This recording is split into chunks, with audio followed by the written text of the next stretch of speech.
Honorable Chief Minister Shri Okamibovi Singasi Singobu BJP ki leader kharana Lauri Ngangli corruption khwaidi hena wanga tawba mida prize pigani haiba taravadi Shri Bubi Honorable Chief Minister Mangon the people yai kaka Kariam Nava Makoy Matik law Makoy Matokari Lebro Matik Lebadi Makoy do Honorable Chief Minister Minister Hang the officers in Gangdi corruption the way have do with proof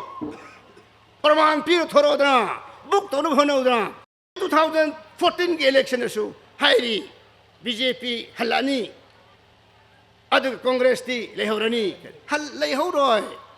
Perjana Yari Launa Lehora Davani Mukwaidi. I could tumin kakat kigani. Korko Mamadi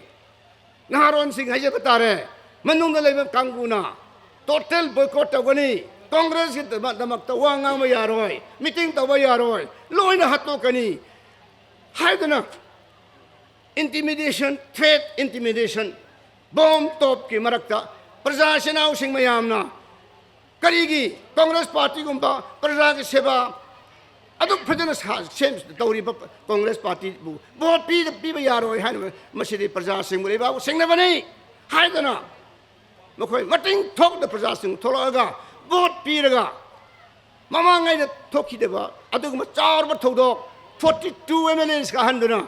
Manipugi, Itihasta, Sanagi, Maying now, Pajana, Hakto lady.